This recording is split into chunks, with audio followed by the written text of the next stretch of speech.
प्रतिबंधों के साथ कोविड कर्फ्यू 25 मई तक बढ़ा दिया गया है। सीएम तीरथ की अध्यक्षता में बैठक हुई है और यह फैसला लिया गया। नए प्रतिबंधों के तहत 21 मई को सुबह 7 बजे से 10 बजे तक राशन की दुकानें खुली रहेंगी। बैंक भी अब सुबह 10 बजे से 2 बजे तक खुले रहेंगे। वहीं दूसरे राज्यों में आने वाले अब टेस्ट रिपोर्ट जरूरी नहीं है, अब केवल स्मार्ट सिटी पोर्टल पर रजिस्ट्रेशन करना होगा। न्यूज 18 लगातार खबर दिखा रहा है कि बाहर से आने वाले उत्तराखंड वासियों को आरटी-पीसीआर रिपोर्ट की वजह से दिक्कतों का सामना करना पड़ रहा था और यही वजह है कि अब इसकी बाध्यता को खत्म कर दिया गया है।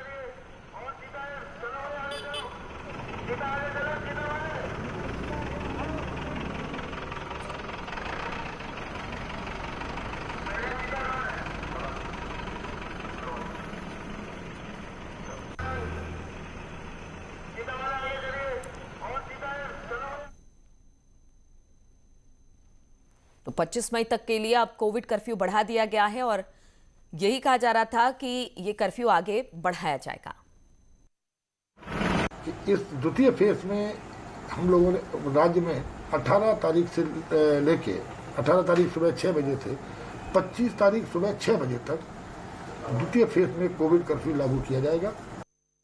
और इसी पर बातचीत करने के लिए दीपांकर हमारे साथ जुड़ गए हैं। दीपांकर, अब कोविड कर्फ्यू को आगे बढ़ा दिया गया है और कहा भी यही जा रहा था कि जिस तरह के हालात उत्तराखंड में बने हुए हैं उसको लेकर ये आगे बढ़ सकता है, तो किन गाइडलाइंस के साथ इसे बढ़ाया गया है, क्या सख्ती रहेगी और किस तरह की छूट रहेगी इस दौरान?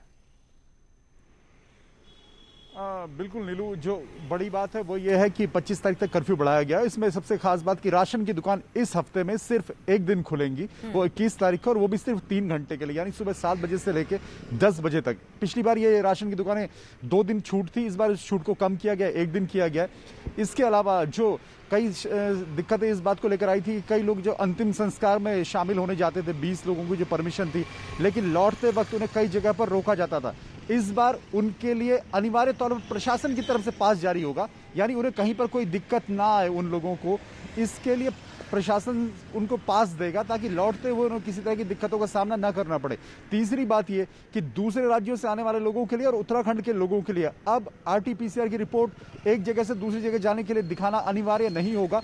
खुद न्यूज 18 ने इस मुद्दे को उठाया था क्योंकि उत्तराखंड के तमाम डिस्ट्रिक्ट्स के बीच ऐसी स्थितियां हैं कि आपको उत्तर प्रदेश से होकर जाना पड़ता है, और जब आप यूपी से होकर जाते हैं तो आपको उत्तराखंड में फिर से एंटर करने के लिए अपनी आरटी-पीसीआर रिपोर्ट दिखानी होती है। इसको लेकर तमाम सवाल भी खड़े हुए थे, लेकिन इस बार न्यूज 18 ने जो मुद्दा उठाया था उसको सरकार ने गंभीरता से लिया है और अब इस बाध्यता को खत्म किया गया। नीलू, तो अब सरकार को उम्मीद इस बात की है कि 25 तारीख तक जो कर्फ्यू लगाया गया इससे कहीं ना कहीं आंकड़ों में कमी देखने को मिलेगी, लेकिन एक रिपोर्ट यह भी है कि कहीं ना कहीं टेस्टिंग भी इस लेवल पर नहीं हो पाई जिस लेवल पर होनी चाहिए थी। तो अब देखते हैं कि 7 दिन के बाद क्या सचमुच में जिस तरह की स्थितियां हैं उसमें कहीं कोई अंतर देखने को मिलता है कि जो कोरोना की जो संख्या है उसमें थोड़ी सी कमी लाई जाए। ठीक है, थोड़ी सी कमी जरूर हो रही है, लेकिन हालात अब भी बेहतर नहीं है। ऐसे में बहुत जरूरी है कि लॉकडाउन तो आप करें, लेकिन उसका सख्ती से पालन भी कराएं और जो कोरोना मरीज है उनको चिन्हित भी करे, उनकी टेस्टिंग को बढ़ाया जाए। तो इन सब दिशा में किस तरह से सरकार आगे कदम बढ़ा रही है?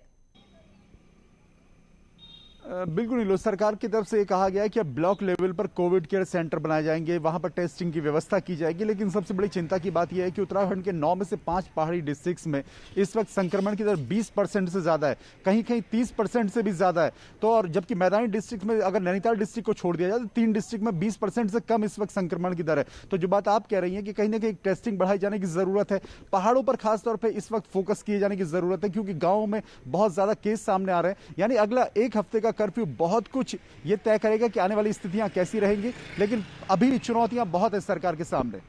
और एक सवाल और दीपांकर, चूंकि उत्तराखंड की बात की जाए, आबादी के लिहाज से बेहद कम है यहाँ की आबादी, लेकिन उस हिसाब से कोरोना का संक्रमण तेजी से बढ़ा है। उन 5-6 राज्यों में ये शामिल हो गया है जो कि बहुत ज्यादा खतरे से गुजर रहे हैं कोविड के। ऐसे में स्थिति को दुरुस्त करने के लिए सरकार को कोई ठोस कदम उठाने की जरूरत है लॉकडाउन के साथ ही। एक बार फिर से ये सवाल आपसे। बिल्कुल, सबसे बड़ी बात यह कि रिकवरी रेट में उत्तराखंड अभी भी उन राज्यों में जहां रिकवरी रेट बहुत ज्यादा खराब है। मोर्टेलिटी रेट यानी मरने वालों की जो संख्या वो उत्तराखंड में अभी भी बहुत ज्यादा है। तीसरी बात यह कि पहाड़ी डिस्ट्रिक्ट में संक्रमण मैदानी डिस्ट्रिक्ट से ज्यादा हो चुका है।